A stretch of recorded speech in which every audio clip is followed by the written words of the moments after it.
It's iHeart's 105.3 The Beat. It's the voice of DJ Scream on your airways. Listen, I got to welcome today to the airways. It's very rare that you hear me say my big homie or my OG pulled up on me, but the one and only Pezo has pulled up on DJ Scream on 105.3. What's up, Scream? What's up, DJ Scream? What's man? up, man? What's going on? You know, even though we communicate and we do keep in contact and just check on each other, I feel like when you physically pull up on me, is something big going on. So do you want to get to the something big going on now, or do you want to chop it up a little? I mean, we banter? can, however you want to do it. You the maestro of this, man. I like to just start with the boom. Okay, you know okay, with the boom. So what we got going on? Let's get to the point. Okay, we got the My Words of Power Youth Camp. Okay. So, you know, my nonprofit, Pain on Paper Pop, is basically having a situation where we getting kids from 12 to 17 female and males at the illustrious Patchwork Studio with my man Kurt. So what up, Kurt? Yep. And so we having this program where we taking them through the curriculum of being able to express themselves, the trauma, the anxiety, the depression, you know what I'm saying? And, you know, all of that, the PTSD, all of that stuff, and put it into what we say the Pop 5. And those are 5 channels that we teach them. The Pop 5 is rap, art, poetry, songs, and short stories. So all these five channels, we teach them how to be able to pop the emotion bubble and get those feeling out the emotion bubble and put it in one of these Pop 5 channels. So when we take them through the curriculum, after that, when they create these compositions, these raps, these poetry, all of that stuff, we basically record it. I have producers. I have a team of producers, and then we record it. We create a beat, because we have a method that we teach them how to be able to create a beat in their mind. And then when they hum that or beatbox the beat out, I had a producer catch that, and he cooks it. And that goes along with their composition. So, you know, that's the whole pop process, man. You know, I'm just thankful that, you know, I've been blessed that God gave me this idea in 2008. I'm blessed to have people like yourself who came out early. You know what I'm saying? Yeah, I did. Early, man. Yeah. And I tell people that, man, when people, shouts to the Scream Foundation, everybody involved.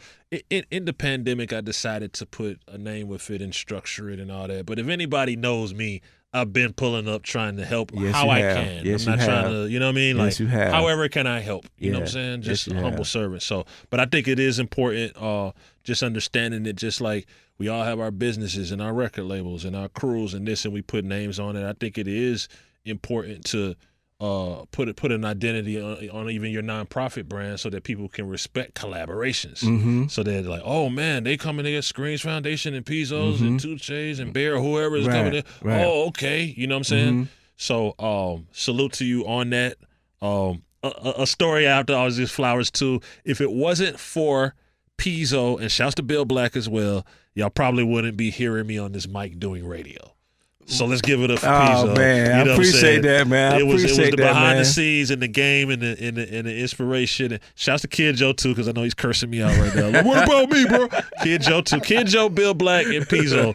Y'all are the 3 people I talked to before I jumped into the seat of journalism and radio personality. So I salute you and appreciate you for being transparent. I'm proud of you, man. And telling me the good and the bad. And the bad. I came with you with the whole real thing. I don't think, you know, they probably gave the information, but I gave the real of it. Yeah, you did. And I think you took that and you ran with it. You always been observant. I noticed that, like even when you was working with Low. Rest in peace, Shorty Low, man. I really miss him a lot.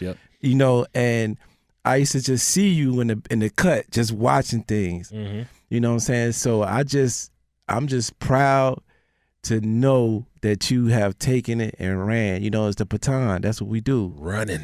Full speed. Full speed ahead, man. Yeah. Speed. Let me ask you a real question, man. As a person, and I know you love the culture, you love hip-hop culture, you know what I'm saying? You know, I know you love black culture. How does it make you feel some days just observing it? We're just talking about observing, just observing where it is and where it's came from to now. Not to say it's in a bad place, but just to observe where it is now and maybe the reason you got into it and maybe the reason I got into it and so many things changing. How does it make you feel?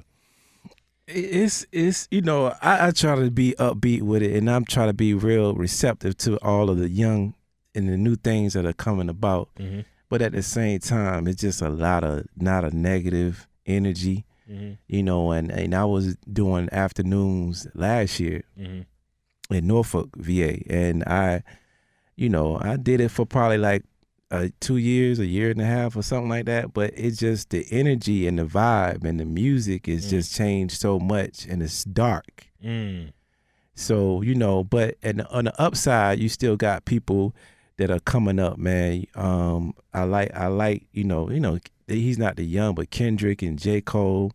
And then you got like, you know, D1 and different people, you know what I'm saying, that's coming out, that's giving you a different aspect on it, a different spin on it. So, I mean, I'm kind of like, it's okay. I think we need some growing. We got a lot of growing. I'm proud of us as far as the 50-year anniversary. So I'm proud of that, and I'm proud to see that all of the OGs are getting their just due. You know what I mean? Like now they packing out shows just as much as the young ones. So you know, that's what it is.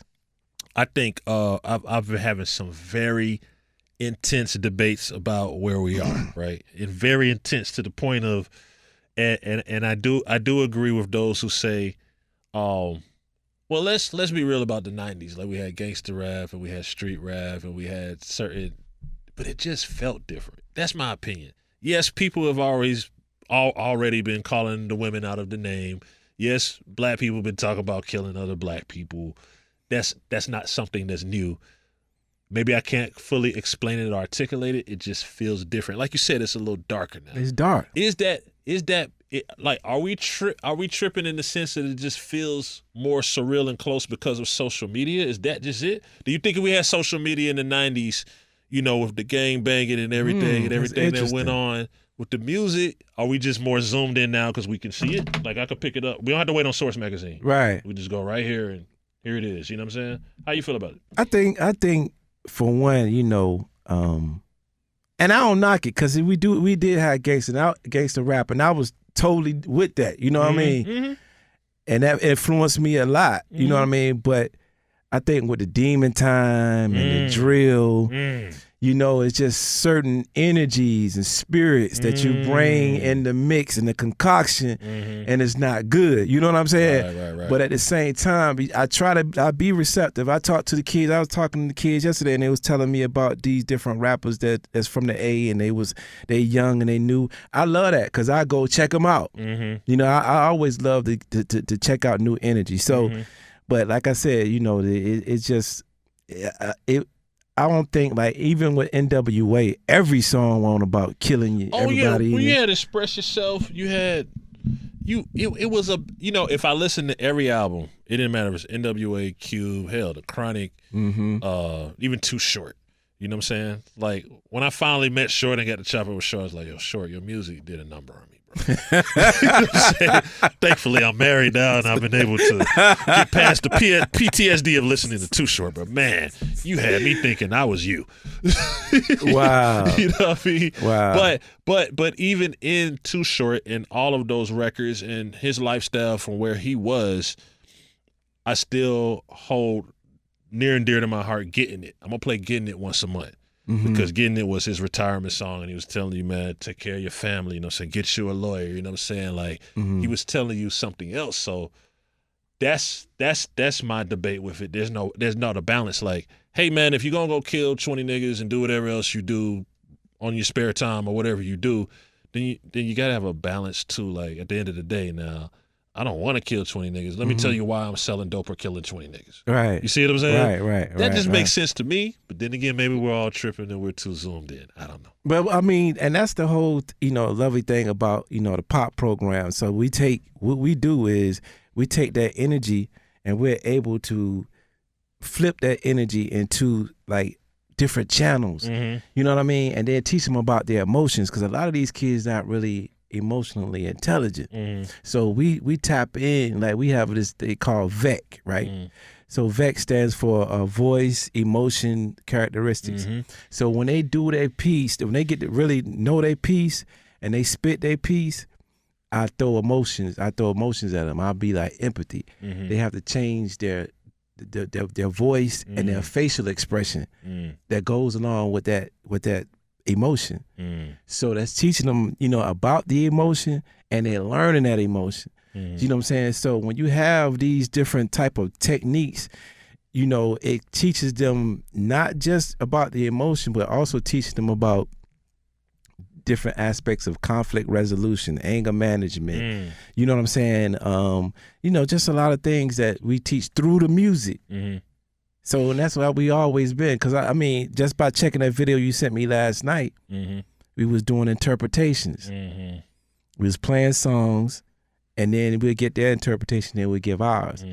And then a lot of the kids came up to me after it was over and was like, "Listen, man, I ain't never know that song meant that." In the pop program, would you tell people that are getting into expressing themselves through music, like, rap about who you are? Meaning, as in, you can have a I don't know, straight A student or whatever the case is, but they might gravitate towards rapping about something that ain't got nothing to do with them, right?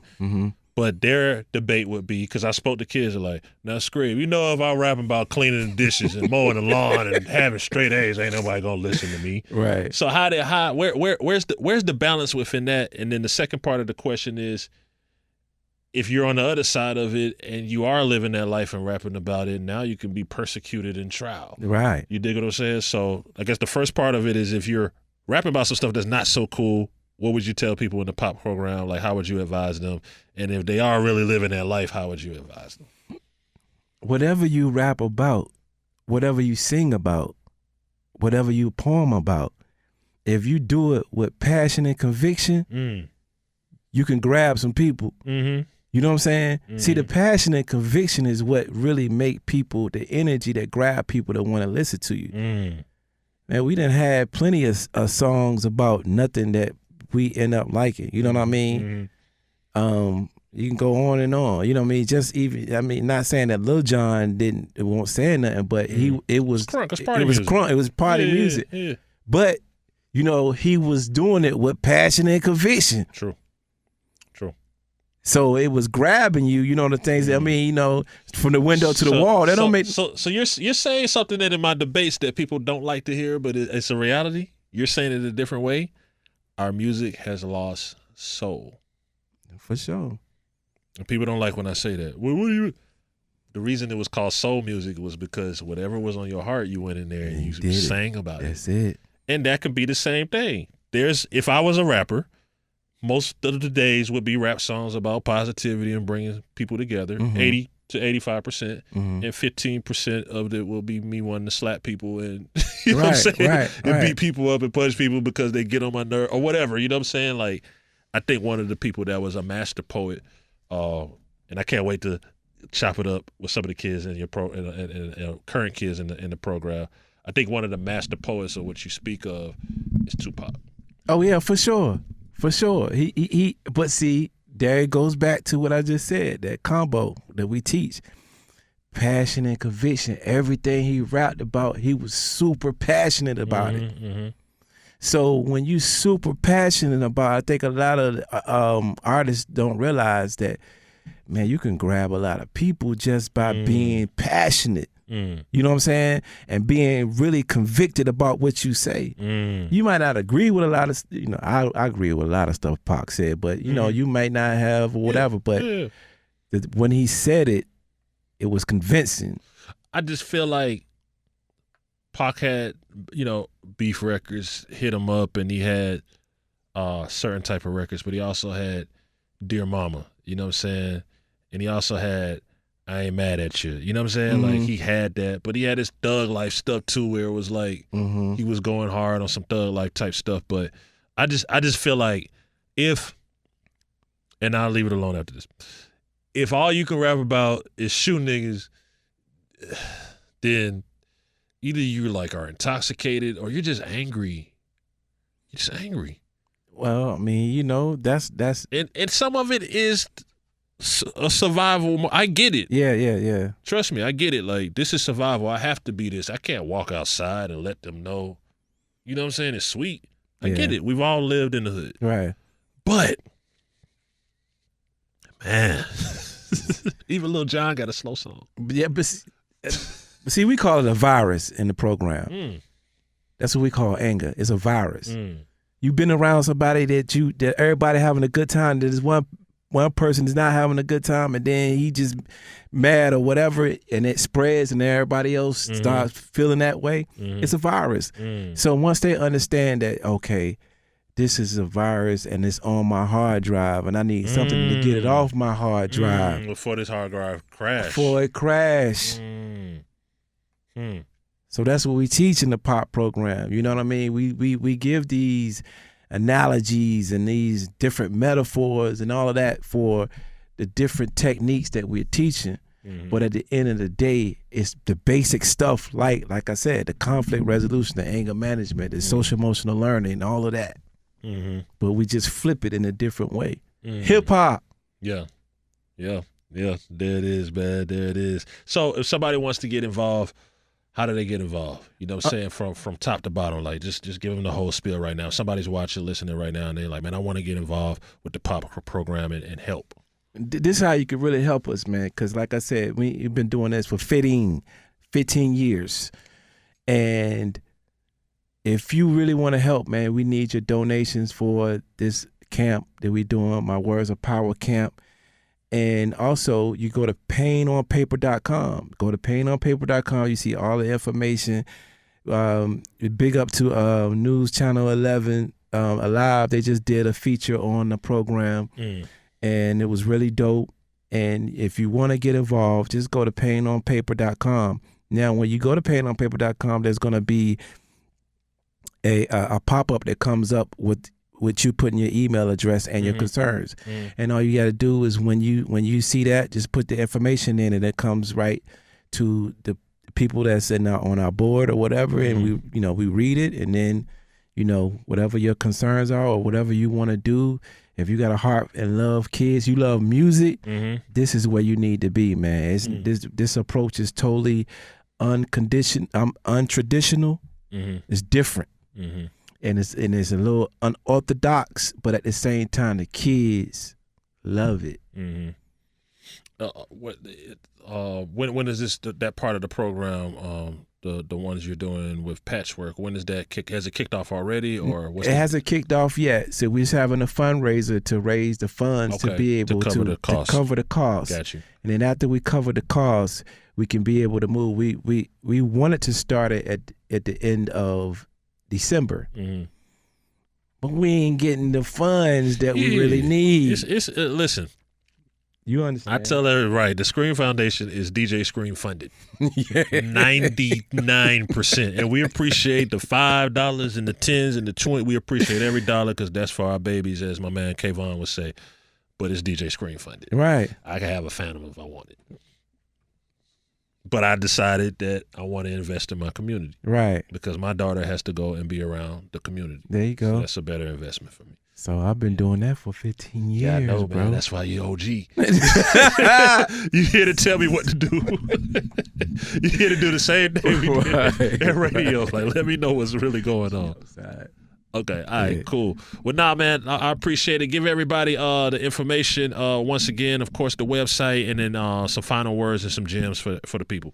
Well, yeah, I definitely want you guys to go to painonpaper.com. And like I said, there was a pop-up. Make sure you fill out that form on the pop-up, or there's a donation button. Make sure you donate, because this takes care of some of the costs that it's going to cost. We're going to have film crew. We're going to have kids coming in. We're going to feed them. We're going to producers, engineers, all of these expenses. We need help with that. You know what I mean? And I haven't been doing this for a couple years. We've been doing this for some time.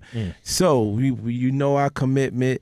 What we want to do. And I think one of my students is here. So I would love for you to talk to her. Let's chat. Let's get something on there. Okay. For sure.